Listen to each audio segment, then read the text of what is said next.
സത്യത്തിൽ Ambalappuzha MLA. G Sudhakaran യു.ഡി.എഫിന് പ്രത്യേകിച്ച് കോൺഗ്രസിനൊരു ബാധ്യതയായി മാറുകയാണ്. കോൺഗ്രസ് പാർട്ടിയെ ഇത്രയധികം പണ്ട് വിമർശിച്ച മറ്റൊരു നേതാവ് ആലപ്പുഴ ജില്ലയിലില്ല. എന്നിട്ടും അട്ടയെ പിടിച്ച് മെത്തയിൽ കിടത്താൻ നോക്കിയത് കോൺഗ്രസിൻ്റെ ഏറ്റവും വലിയ വിഡ്ഢിത്തമായി തന്നെ മാറി എന്ന് പറയേണ്ടി വരും.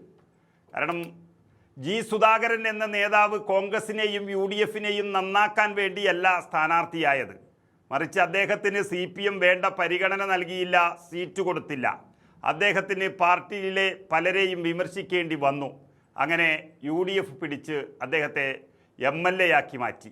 CPMനെതിരെ ഉപയോഗിക്കാനുള്ള രാഷ്ട്രീയ തന്ത്രമാണ് CPM നേതാക്കളെ തന്നെ പിടിച്ച് സ്ഥാനാർത്ഥിയാക്കുന്നത് എന്ന് പറഞ്ഞാലും അത് പാർട്ടിക്ക് വഴങ്ങുന്നവരെ തന്നെ വേണം. നമുക്കറിയാം AP അബ്ദുള്ളക്കുട്ടി ഇപ്പോൾ എവിടെയാണുള്ളത് എന്നോർക്കുന്നത് നല്ലതാണ്. UDF തരംഗമുണ്ടാകുമ്പോൾ ഇത്തവണ അമ്പലപ്പുഴ മണ്ഡലവും ഒരു പ്രശ്നമൊന്നും ആകുമായിരുന്നില്ല. പക്ഷേ സുധാകരൻ CPM വിരുദ്ധനായി മത്സരിച്ചാൽ വലിയ അത്ഭുതങ്ങൾ ഉണ്ടാകുമെന്നൊക്കെ കോൺഗ്രസ് നേതൃത്വം കരുതിപ്പോയി. അദ്ദേഹത്തെ UDF പിന്തുണച്ചു, MLAയുമാക്കി. ഇപ്പോൾ അത് വലിയൊരു പൊല്ലാപ്പായി മാറിയിരിക്കുന്നു. അദ്ദേഹത്തിൻ്റെ പ്രസംഗത്തിന് സഭയിൽ കയ്യടിക്കാൻ പോലും പാടില്ല UDF അംഗങ്ങൾ. കൂടുതൽ വിമർശിക്കാനും പാടില്ല, പുകഴ്ത്താനും പാടില്ല. പണ്ടുമുതലേ ഒരു തരം മുരടൻ സ്വഭാവമായിരുന്നെങ്കിലും മുന്നണി മാറിയാലെങ്കിലും അത് മാറുമെന്ന് വിചാരിച്ചവർക്ക് തെറ്റി. ഇപ്പോഴിതാ ആഭ്യന്തരമന്ത്രി കൂടിയായ കോൺഗ്രസ് നേതാവ് രമേശ് ചെന്നിത്തലയെ അദ്ദേഹം വേദിയിൽ വെച്ച് തന്നെ അവഹേളിച്ചിരിക്കുകയാണ്. അദ്ദേഹം പറഞ്ഞത് ഇങ്ങനെയാണ്: കോൺഗ്രസ് നേതാവ് രമേശ് ചെന്നിത്തലയുടെ പാർട്ടിയും CPMലെ ചിലരും ചേർന്ന് ആലപ്പുഴയിൽ നടത്തുന്ന കച്ചവടം അവസാനിപ്പിക്കണം എന്നാണ് സുധാകരൻ MLA പരസ്യമായി വേദിയിൽ പ്രസംഗിച്ചത്. അതിന് പറയാനെല്ലാം ചില മര്യാദകളൊക്കെ ഉണ്ട് മുന്നണിയിൽ. ഈ പറഞ്ഞതും മറ്റൊന്നുകൊണ്ടല്ല, ജി സുധാകരൻ ഇഷ്ടപ്പെടാത്തത് ചിലതവിടെ നടന്നു എന്നുള്ളതാണ് അദ്ദേഹത്തെ ഇത് പറയിച്ചത്. അദ്ദേഹത്തെ വലിയ ആളാക്കി വെച്ചിട്ടില്ല. അതായത് കഴിഞ്ഞ ദിവസം നഗരസഭയുടെ നേതൃത്വത്തിൽ MLAമാർക്ക് നൽകിയ സ്വീകരണ ചടങ്ങിൽ ഉണ്ടായ ഒരു അനിഷ്ട സംഭവങ്ങളുടെ പശ്ചാത്തലത്തിലാണ് അദ്ദേഹത്തിൻ്റെ ഈ പ്രതികരണം വന്നത്. അതായത് ഖാദി ഓണം റിബേറ്റ് മേളയുടെ ജില്ലാതല ഉദ്ഘാടനത്തിനായി മന്ത്രി രമേശ് ചെന്നിത്തല പങ്കെടുത്ത ആലപ്പുഴ വേദിയിലാണ് സുധാകരൻ്റെ ഈ പരാമർശം വന്നത്.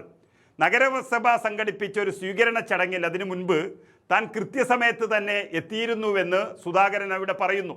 എന്നാൽ LDF നേതാക്കൾ അവിടെ പ്രതിഷേധവുമായി ഇരിക്കുകയായിരുന്നു. നഗരസഭാ അധ്യക്ഷ മോളി ജേക്കബിനെതിരെ LDF കൗൺസിലർമാർ പ്ലക്കാർഡുകൾ പൊക്കിപ്പിടിച്ചിട്ടും അത് നീക്കം ചെയ്യാനോ പ്രതിഷേധക്കാരെ അറസ്റ്റ് ചെയ്തു മാറ്റാനോ ചെന്നിത്തലയുടെ പോലീസ് തയ്യാറായില്ല എന്നാണ് അദ്ദേഹം പറയുന്നത്. പോലീസിനും നഗരസഭാ അധ്യക്ഷയ്ക്കും കോൺഗ്രസ് പ്രവർത്തകർക്കും ഈ നീക്കത്തെക്കുറിച്ച് മുൻകൂട്ടി അറിവുണ്ടായിരുന്നു. ചടങ്ങിൽ പങ്കെടുത്താൽ ക്രമസമാധാന പ്രശ്നവും കലാപവും ഉണ്ടാകുമെന്നും അതിന് സർക്കാരിന് ദോഷം ചെയ്യുമെന്നും കരുതിയാണ് താൻ അവിടെ നിന്ന് മുങ്ങിയത് എന്നുള്ള രീതിയിലാണ് അദ്ദേഹം മടങ്ങിപ്പോയതിനെക്കുറിച്ച് പറഞ്ഞത്.